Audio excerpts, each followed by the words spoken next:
Hi,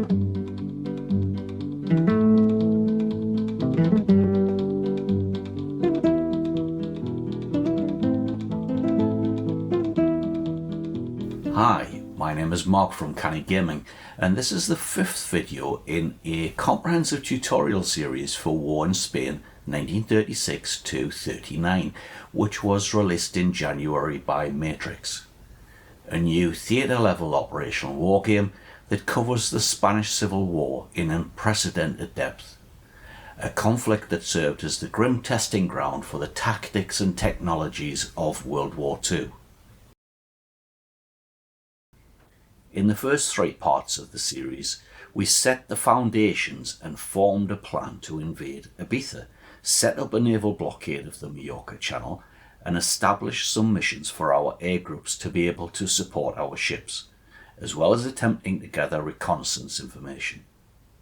And then we learned in part 4 that our carefully crafted plans not only did not survive first contact with the enemy, they didn't survive first contact with one of our own column commanders, where Uribarri decided to land on Ibiza on the 5th of August.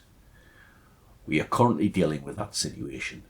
If you haven't seen the first 4 parts, I recommend that you go back and watch those first. In part 3, we introduced Captain Bayo, the simple captain who historically led the invasion, and then we had a further briefing with his staff in part 4. We are starting to see the battle rhythm, where the orders phase of the game will take place in a tiny window at midnight, and we are inserting our story elements into this, where we role-play a discussion between Captain Bayo and his staff in daily briefings, so we can review some of the things that happened the previous day and our plans for the next. Bayo has already had his briefing covering the 5th of August in part 4 and has decided to travel from his office at the airfield outside of Barcelona to have a discussion with the commander of the Aragon Theatre HQ. We need to get support to Uribarri, the commander of a militia column who has landed his column with just one of his 3 companies on the island of Ibiza 4 days before we planned an invasion with a much larger force. We descended the gangplank from the friendly and not too elaborate Ciudad de Barcelona to the port of Ibiza on July 14th, my wife, 5-year-old son, and our dog. We had passed through Paris on the way, and although a few of my friends among the newspaper men there had suspected there might be trouble in Spain, none of them had mentioned the matter to me, believing erroneously that I knew about the situation in Spain as well or better than they did. One of them had promised to join me in Santa Eulalia the following week and spend his vacation with us. In Barcelona we had just time for lunch. We saw little of the city, and what we saw gave us no cause for alarm. There were few passengers on the Ciudad de Barcelona, but I knew the crew, and I'm sure none of them suspected that the boat, which for years had plodded between the mainland and the islands, was embarking on its last round trip. Our journey's end was near, and as I watched the waterfront and the buildings and towers of the city receded, the excitement that took hold of me whenever I was approaching my chosen island began to stir my brain. On Saturday evening I entered the restaurant. People were sitting silently around a table under the arbor, their food almost untouched. Around me was moonlight, fragrance of sea and flowers, and an unmistakable atmosphere of dread. I approached Juanito, then asked him what was the matter. "This is a grave moment for Spain," he replied. "There is going to be trouble on the mainland," he said. No one knew exactly what would happen. On Sunday we heard armed fascist volunteers had paraded the streets of Ibiza that evening, their first public appearance. The Casa del Pueblo, House of the People, had been closed by the Civil Guard. On Monday, the military commander of the fortress in Ibiza, Commandant Mestres, proclaimed martial law and took over the powers of the civil authorities. Workmen were forbidden to strike, to hold meetings, or to refrain from their usual work on pain of imprisonment or death. Our friends reassured us. Nothing will happen here. We were expecting 2 friends from Paris on the Ciudad de Barcelona next morning, and I asked Ferrer if he would take me to meet the boat. "Yes," he said doubtfully, "the boat will come, I think." The next morning I got up at 5 o'clock and went to find Ferrer. He was having coffee at the cafe as usual, and we went out into the street and stood watching.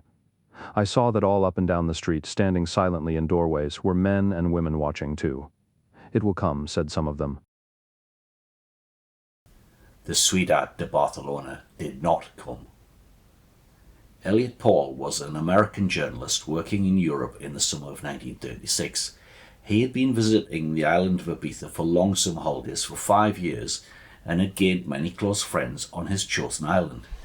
And he really did arrive on the Ciudad de Barcelona just 3 days before the generals launched their attempted coup.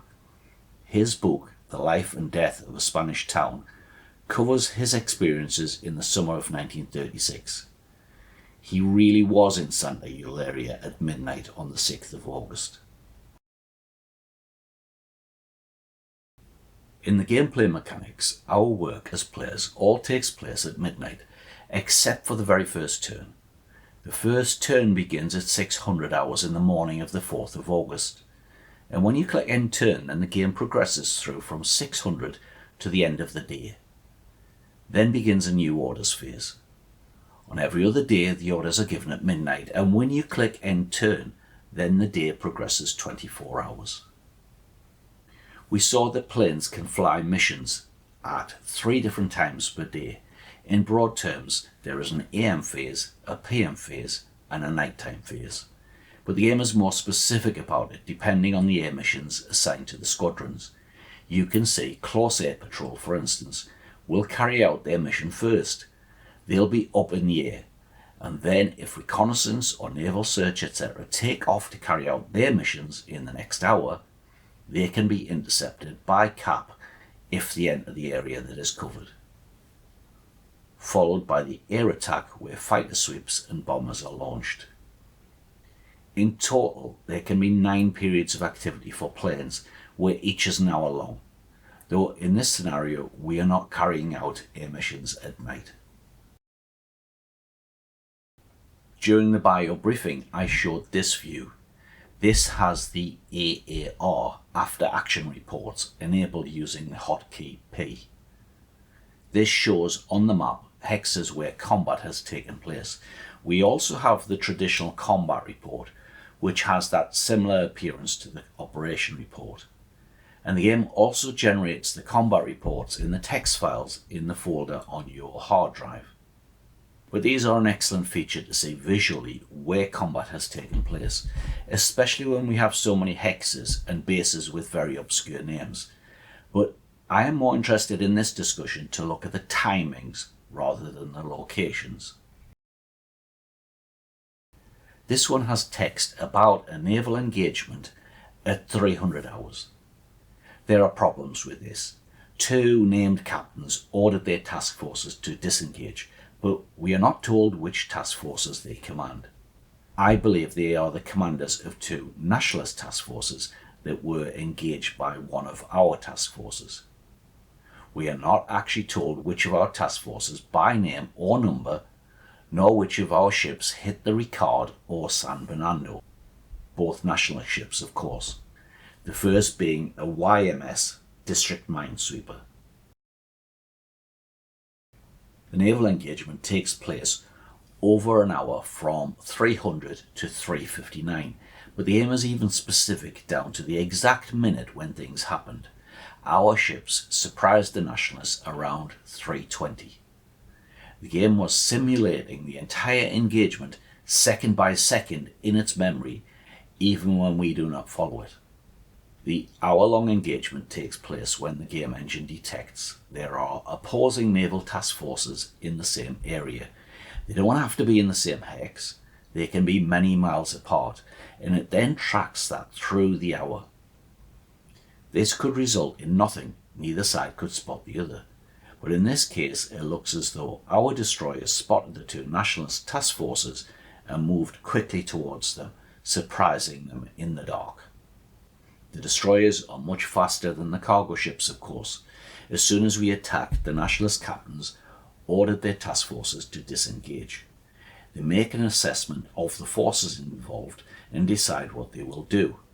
Most of the time, unarmed or lightly armed cargo and passenger ships are going to immediately try to get away from the warships, and their commander will order disengagement. But it was too late. In less than 10 minutes, our ships had hit the Ricard. It was dead in the water and then sunk. The San Bernardo is also hit and suffers heavy fires, but does not sink immediately. When the engagement started by the game engine began at 300 hours, the destroyers did not have to be in the same hex, and even in actual combat we can have naval guns that have the range to fire from one hex to another. Our destroyers, for example, have 4 120mm naval guns, 2 facing forward and 2 facing to the rear, which have ranges of 21 kiloyards, which is a little over 2 hexes. There is then a further AAR report at 400 of further naval engagement, and an entry in another hex of TF10 being fired on. The information here could definitely be better. There is no time associated with the report for TF10, and the name of TF10 is not given. In fact, it is not even confirmed that TF10 is Republican. But that's our destroyer squadron. Looking at the combat report, this seems to have happened around the time of the 2 surface engagements, between 300 and 400 hours. We are also not told what fired at our destroyers, but we can assume that this hex is within range of the coastal batteries on Mallorca, and it was them that fired on us. Attacks by planes or by enemy ships do not look like this. The Nationalist cargo ship San Bernardo is hit in the 300 hours engagement, but continues on into the 400 hours engagement before sinking. So the game engine tracks the position and damage and spotting information from 1 hour to the next, and a series of linked engagements involving the same ships can occur. It is not unusual for naval combat to take place over several hours, or even for task forces to completely disengage for a few hours and then come back into contact with each other. This is because even if we lose contact with these ships, they can be spotted again later by subs or planes. It will be dawn at 400 hours and full daylight at 500 hours, so our ships can see over a much larger range then, and our naval search patrols will take off at 600 hours. Pretty soon, any nationalist ships still in the Mallorca Channel at daylight are going to be spotted. The next entry in the combat report is the amphibious landing at Santa Eulalia on Ibiza, much later in the day. And here I guess I must clearly state what is the game and what is my story, so there can be no confusion about this. In part 3 we carried out a test of the capacity of the task force at Valencia. I formed a task force of 3 ships, including the passenger ship Ciudad de Barcelona, and checked that it had the capacity to carry Uribarri's column on the 9th of August. But if you watch that back, you will not see me disband the task force. And off camera, I loaded Uribarri's column onto the task force and sent it to Santa Eulalia. The game does not allow commanders of land combat units to operate autonomously. We cannot choose to place some of our ground forces under AI control. Commander Uribarri has not been insubordinate in the game engine. That is entirely my story of how Uribarri came to land on Ibiza at 1600 hours on the 5th of August, when we had said many times that the invasion of Ibiza would take place on the 9th. But here I want to just go back to the timing and say that the game tracks the fact that having been ordered to load onto the ships, this takes some time. Not a lot of time given the numbers of troops involved, several hours, but the game does calculate it. And if you have a lot of troops and cargo, then task forces can even take more than a day to load. Having loaded the ships, then the game has tracked the task force across the sea hour by hour to Santa Eulalia and calculated the time of the landing. It would use that information to decide whether there were any enemy air patrols in the air at 1400 hours that could attack our ships, or any enemy ships in the area. Having arrived at Santa Eulalia, the opposite takes place. The ships have to unload, And because we are in amphibious mode rather than transport mode, the troops will unload first and quite quickly to be able to enter combat as soon as possible.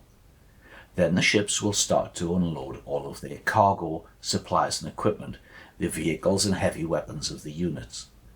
So if we had artillery on board, then the artillery guns might not be unloaded for hours. But the reports tell us that Santa Eulalia, as I had expected in my plans, was undefended. The time taken to unload troops was not an issue. This was a definite risk because of our lack of reconnaissance information, but I am fairly sure the nationalist forces on the island are all in Ibiza town, and that proved right. I don't like taking that risk. We hope the reconnaissance squadrons we formed will give a lot more information soon. They will fly their first missions from Valencia over the island later this morning at 600 hours. We are still reviewing the combat mechanics from what happened on the 5th of August, and our orders to move a new squadron of Macchi M18 float planes to Valencia and create a new squadron of Breguet recon planes with cameras only just took place here at midnight on 6th of August. We haven't moved the turn forward since that point in part 4. We will get our first reports from the planes only in part 6. Elliot Paul tells the story of those first weeks on the island of Ibiza. The fascists tighten their grip on the island and start to make arrests of Republicans and introduce a curfew at night. There is hardly any news from outside of the island. Most radios are confiscated by the civil guards. I was listening to a girl singing an intensely beautiful song. Then suddenly, in an instant, the situation was transformed. The town and the island were no longer adrift in blue sea and space. The outside world reached over and touched them, gently and mysteriously from the sky. When we heard a strange humming in the air, not of summer sounds, but a deeper, more compelling tune. At the doorway, faces upturned and squinting against the sun, we listened, until exultantly, we saw a speck not too high in the air, and not far distant. The news about the plane, with even more fantastic explanation, had spread to Ibiza and every town on the island. Soldiers had been rushed to the scene. If a plane could fly low, right over the main street of Santa Eulalia, what was to prevent another dropping bombs? But a couple of days later, another plane came and didn't drop bombs. It dropped leaflets.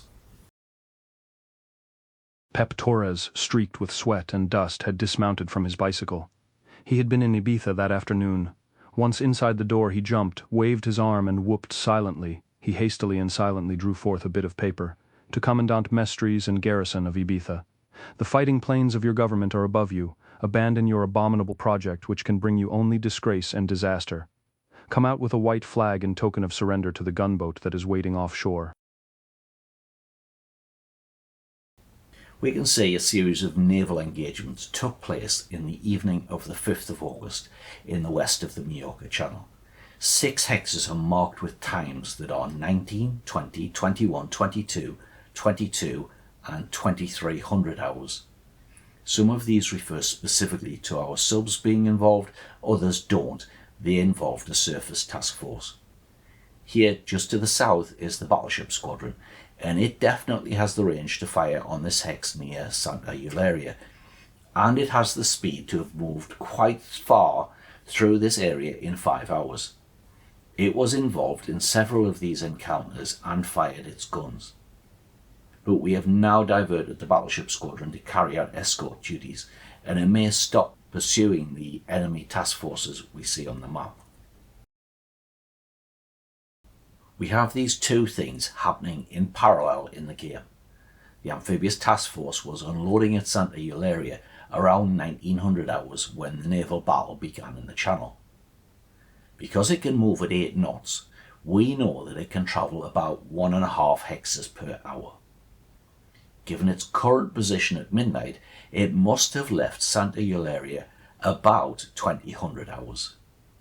I didn't tell it to leave. It had orders to go to Santa Eulalia and unload all of the troops and cargo. So while I said that Uribarri cannot carry out autonomous actions under AI control, naval task forces can during these hourly sequences. If they are in the same area as enemy task forces, they will become involved in an engagement, and we can see that these engagements can take place over a wide area. The commander of the task force off the beaches of Santa Eulalia then has to decide whether to hold station, i.e. stay where he is, or disengage. The task force is unloading in the sea in this coastal hex. It is not inside the port where it would have some protection. The combat taking place at night in the fog of war is confusing.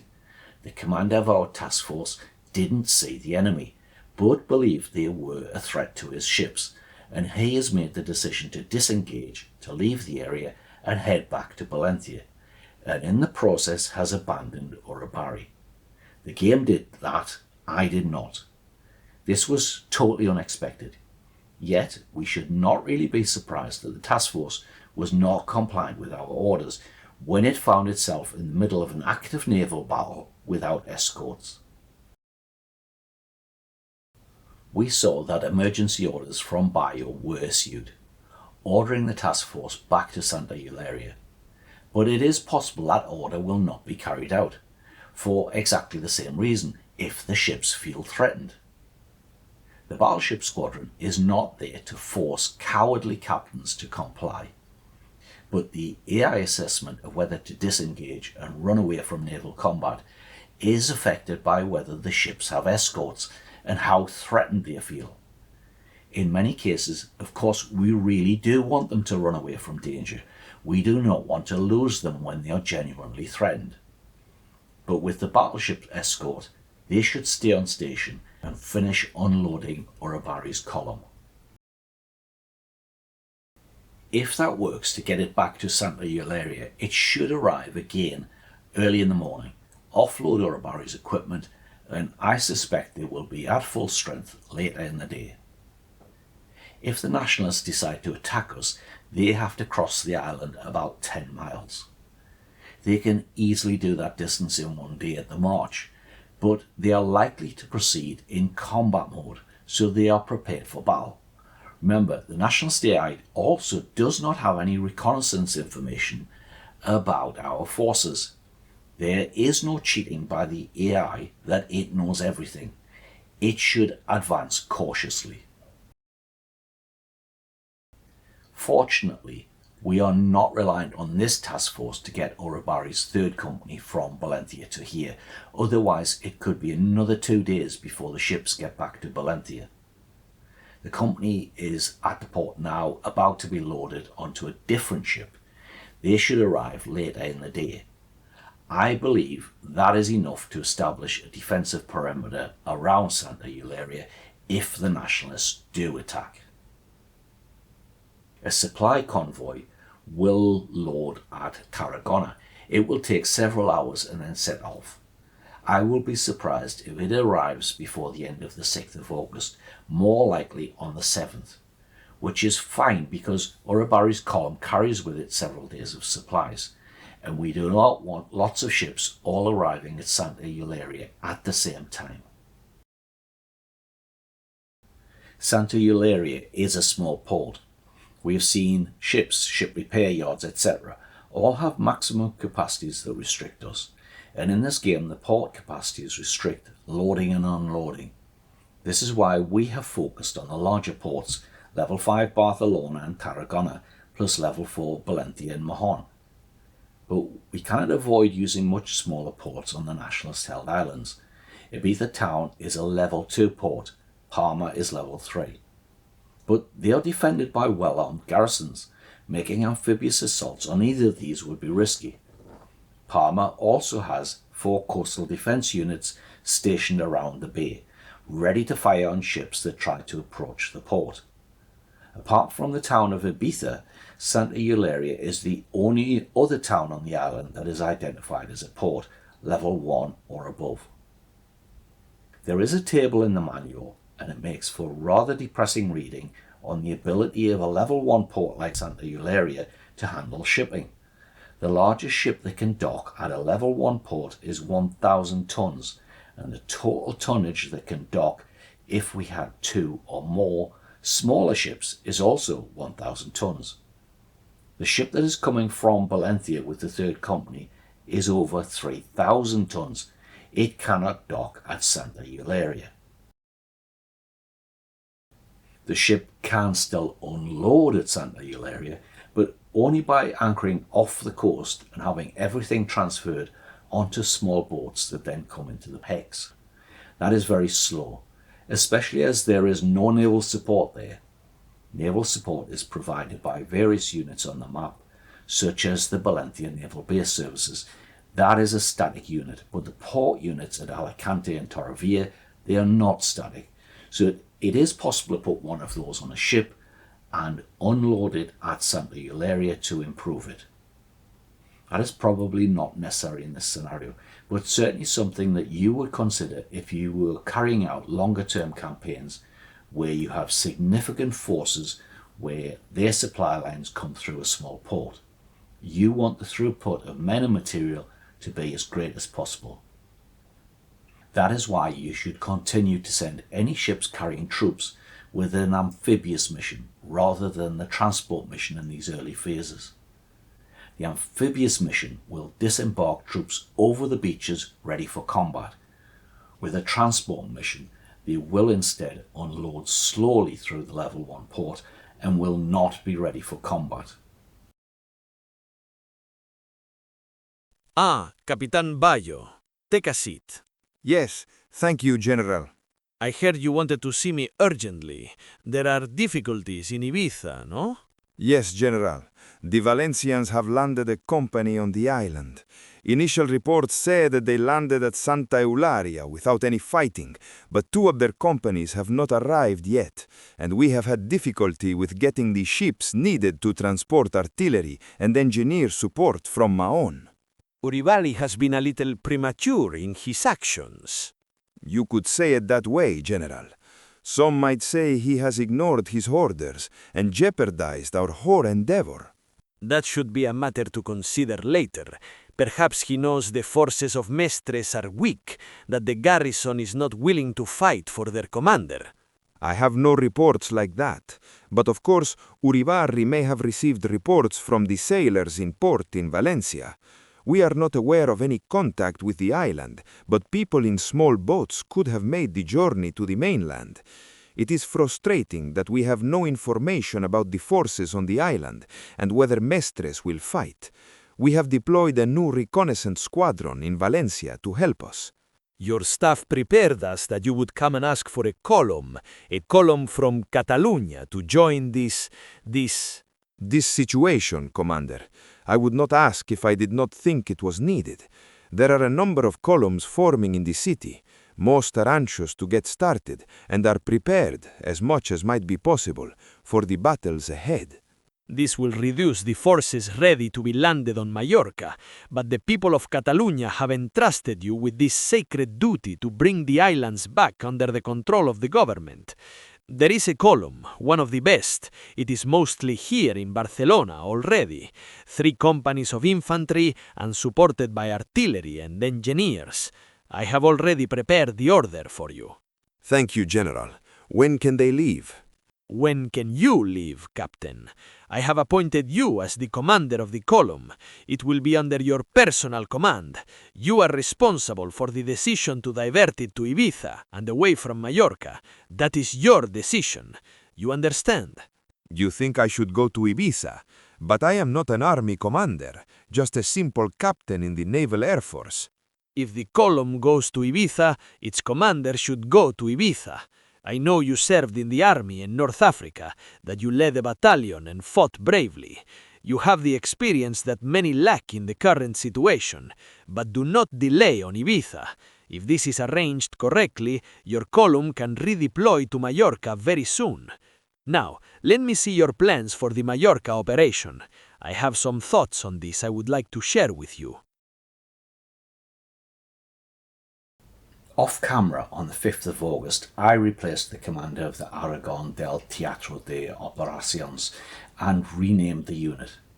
The game starts with a colonel in charge. This is inadequate for an HQ which is designated as the equivalent of an army. The best general available in our list was Miguel Campins. General Campins was 55 years old in 1936 and had served in the Spanish army since 1898, featuring with distinction in the wars in North Africa. And then around 1930, he served as the Chief of Staff at the Military Academy at the time when the academy was led by General Franco. He was a close personal friend of Franco. On the 6th of August in real life, Campins was not in Barcelona. He had recently been promoted to Brigadier General and appointed as commander of the 3rd Infantry Brigade and military commander at Granada.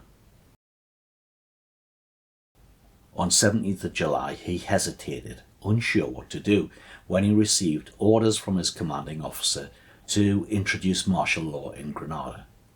He knew that this was going to lead to an attempt to overthrow the elected government of the Republic. He wrote to his friend Franco and asked for advice.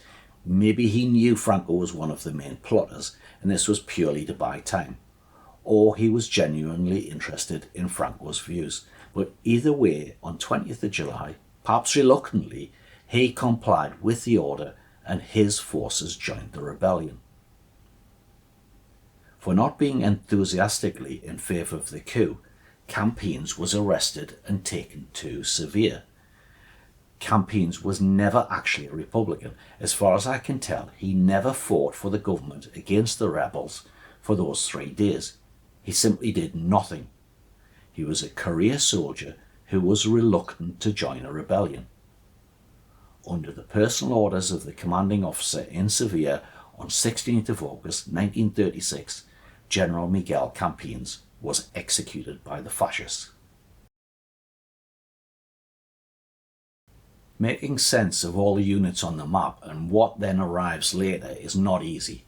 Within the game, you can just go location to location and see what's there. But we also have a list of all the land combat units from the Display All LCUs button on the top menu bar. This can be filtered and arranged, but it is not easy to say what we want.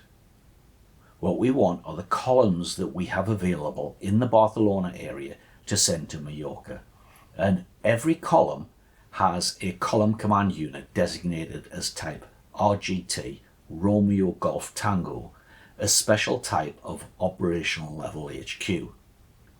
Let's click on All Units to filter. Then click on HQ Units. But this shows us just the 4 high-level HQs.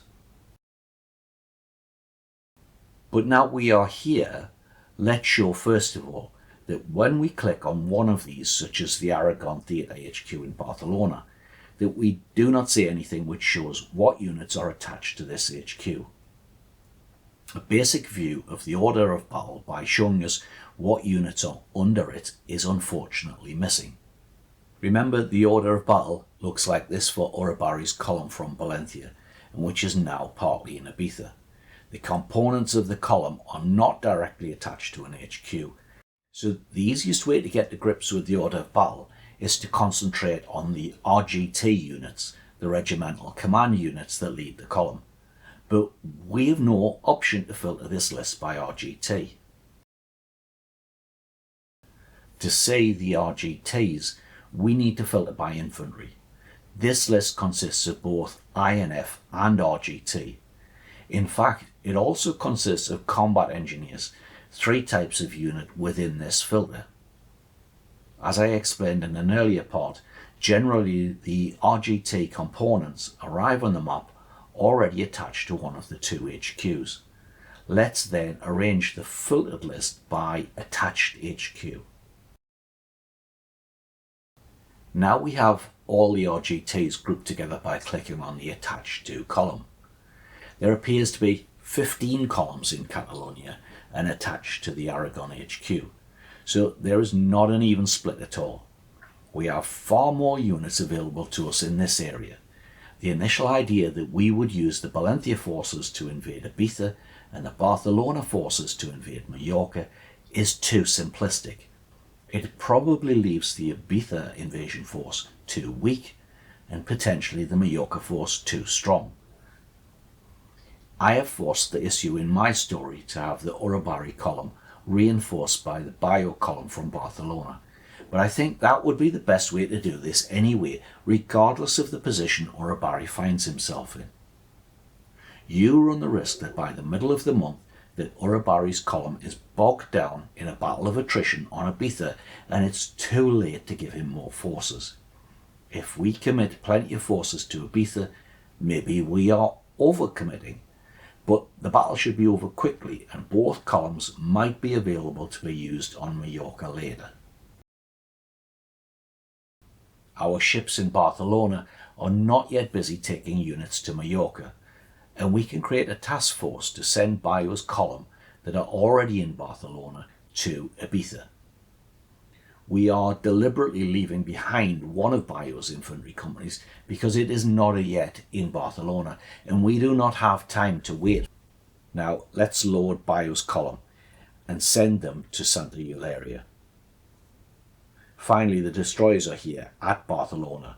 Let's make them go back to the Mallorca Channel by escorting the landing flotilla. We can set them to follow the amphibious task force. We identified 15 columns this way, 14 now we changed Bayo's column to the Levant HQ in Valencia. In this list is one unit with type INF, and which is not following this normal column structure. This is listed here as the J. Guillemont column. With nearly 700 men, it is the same sort of strength as some other columns, but it has not been broken down into components. So we don't see an RGT command unit with several other components. In effect, we have a column that has already been reorganized by the game to bring all of the components together into a unified structure in one hex. They are at Tarragona.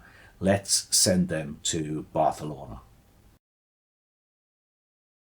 There is one other exception to this, and we see that here. The Lopez Tienda RGT, it's not attached to either HQ. Let's deal with that because it appears to be an error in the scenario files to have it on the map not attached to any HQ. The RGT component is in Barcelona Bordeta, a hex in the city of Barcelona. It definitely belongs to the Aragon HQ. If we look at the unit organisation, we see all of the other components in Barcelona. Let's do our standard English renaming. And let's move the RGT component to the port hex where the rest of the unit is already located. In total, we have a lot of units and we will need to rename and move them all. We also should be setting their planning for Palma and enabling replacements. I'll do that all off camera. In isolation, the militia companies are pretty weak, but most of the columns have 3 companies of militia. They all have an RGT commander component and an LOG logistics company. Only a few are supported by either engineers or artillery.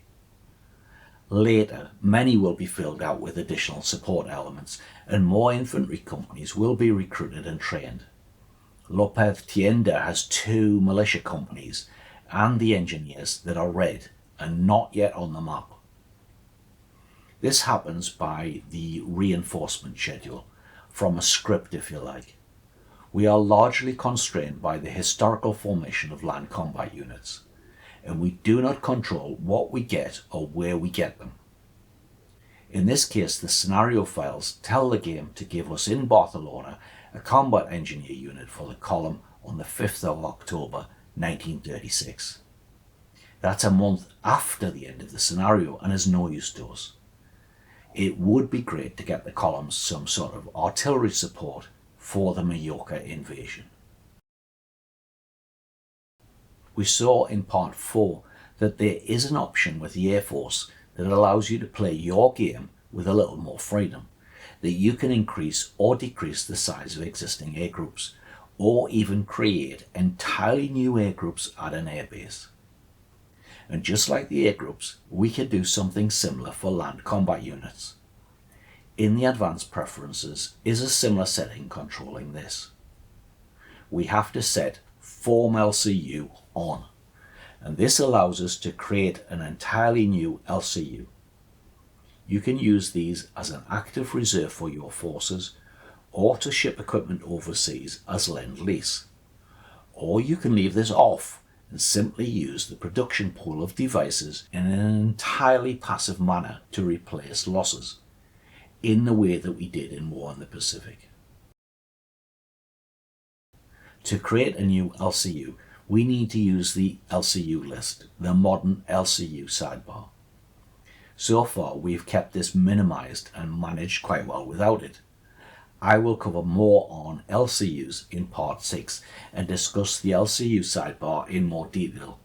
But for now, let's just restore it and identify there is a little button here for New LCU.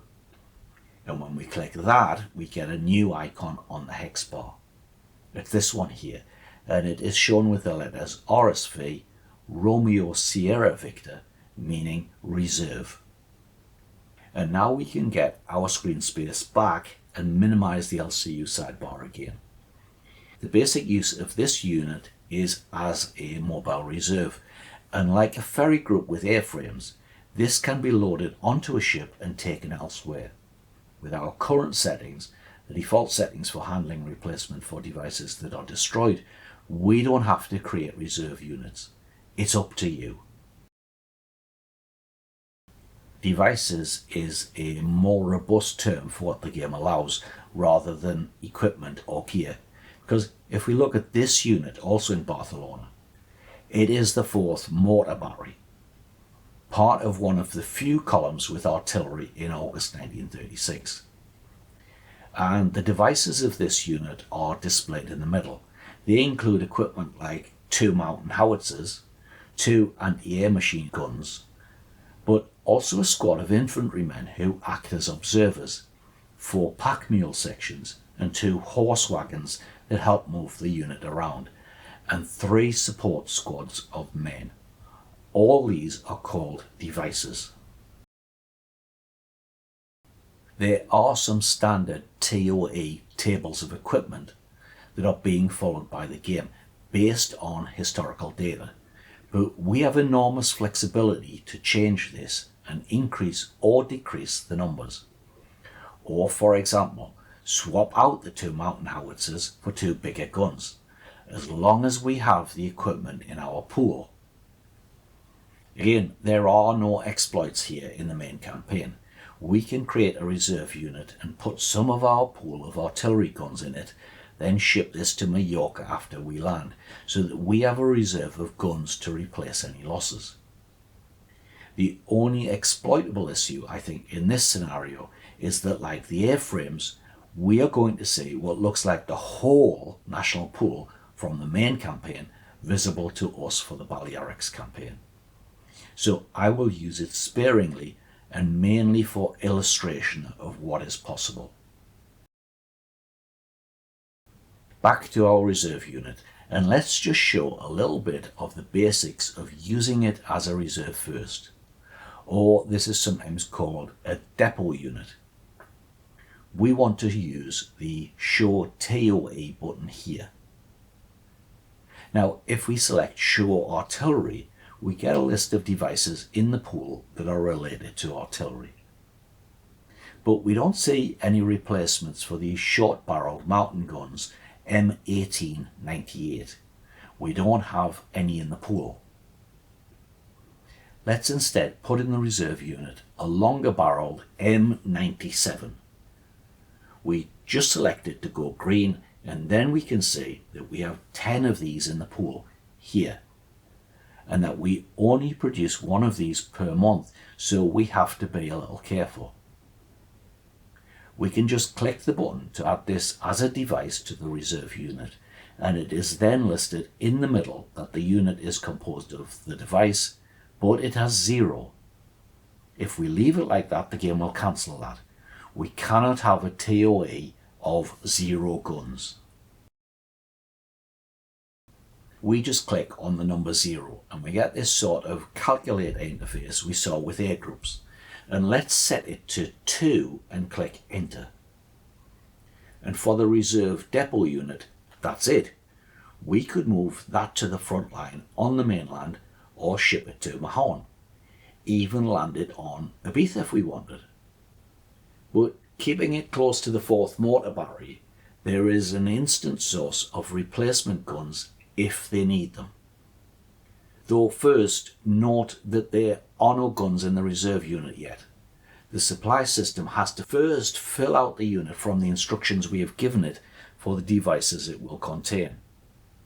But as we know, there are 10 of these guns in the pool, and our reserve unit is in Barcelona, the national capital for this scenario, so this will definitely happen. But unlike the air groups where we get the airframes immediately, this will happen only after we end this turn. It actually happens at the very end of the day. The reason why we might call this a depot unit is because we could literally pull lots of spare equipment out of the pool into this unit and hold it close to the front lines as a sort of depot.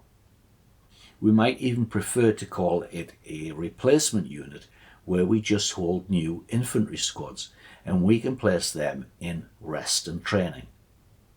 This is all possible, though it might be considered a lot of micro to manage your pools of devices this way. You can do it, but you do not have to do it. Remember, this is your game, and you can play it by moving away from the historical orders of battle, tables of equipment, etc. If you want to swap out the 2 mountain guns in the 4th mortar battery for other guns, then you can do it. Because we enabled Form LCU, we can build an entirely new unit based on any TOE we want. So let's grab a screenshot of the devices in the mortar battery, and by the magic of video editing, put that up in the corner to remind ourselves what sort of thing we are aiming for. With our reserve unit, instead of adding many general devices as a depot, let's give it just devices like the TOE of the 4th mortar. We will design it a little differently because I want an artillery unit without mortars. Let's change it to 3 of the M97 guns to make a battery. We'll give the unit 2 AA machine guns, 3 pack mule sections, 2 horse carts, 3 support squads, and an observer squad. I am assuming that to support 3 artillery guns and be able to move them around, we need those devices. I'm using the 4th mortar as a guide here, and these combinations make sense to me, though there is probably a more accurate way to do this. If we added more guns, then we're going to need more supporting vehicles. And notice we have options like giving them trucks rather than pack mules. We can design our own motorized unit. And now the unit has both men and equipment in a set of devices deliberately designed to be able to operate in the field instead of a depot or reserve unit. So we have a new combat unit. It has very low experience, and that is because the men in the squads are new. That would be an issue if you thought you could game the system by creating lots of new militia companies. We need to do 2 more things to complete the designation of this as a combat unit rather than an RSV reserve unit. And first we use change type here, and then choose change to artillery, and the game will change the picture and the NATO symbol on the hex bar. That's the default NATO symbol for artillery. We can click on one of these others if we prefer. I will call it the Barcelona Independent Artillery Group, like the one at Mahon already, and treat it like an army or corps attachment where the commander can send the artillery wherever we feel is necessary to carry out our tactical plans. By using the longer barreled guns and avoiding the mortars, we have an artillery battery where all the guns can carry out long-range barrages from one hex to another. So this is not just for the Lopez Tienda column, it can support any column. We can just click on Show Unit Devices to finish that process. The unit will be filled up with devices by tomorrow. From our story, we have agreed with the General that Bayo will lead a column that will land on Ibiza. In our initial broad planning, we had assumed the Barcelona forces would invade Mallorca, the Valencia forces and those at Mahon would invade Ibiza. We need to make this a more balanced affair without detracting too much from Mallorca. We have now seen the game mechanics that allow us to create depot units to provide replacement men and equipment into our frontline combat units. And we created our own artillery group from the pool of devices that we have at the start of the scenario. And finally, we have introduced the real-life story of Elliot Paul, the American journalist who not only was on Ibiza at midnight on the 6th of August, but had travelled there on the Ciudad de Barcelona. By the time he published his book in 1937, the Ciudad de Barcelona had been sunk. The ship has run as a golden thread connecting our series together. In our gameplay, it is off the coast of Ibiza with Uribarri's equipment, and we are trying to get it back to the island. In Elliot's book, he had been hoping for it to arrive with his friends on its regular scheduled journey. There would be no more normal trips for the ship taking passengers on holidays to the Balearics. Everything in the Balearics changed on the 17th of July, and for many of the people, their lives would never be the same again. Elliot's book is not a look at military strategy nor politics. He just tells you what the people of a town experienced. And that town was Santa Eulalia. We already saw our plan to come to Uribarri's assistance in Santa Eulalia. We will see in part 6 how that turns out, and we will make some decisions about how we plan to invade Mallorca. If you found this video helpful, please consider liking the video and leaving a comment. I would love to hear how much of your forces you sent to Ibiza and what ideas you have for capturing Mallorca. And don't forget to subscribe to Cannae Gaming and hit the notification bell so you don't get left behind in Barcelona while your commander is in Ibiza.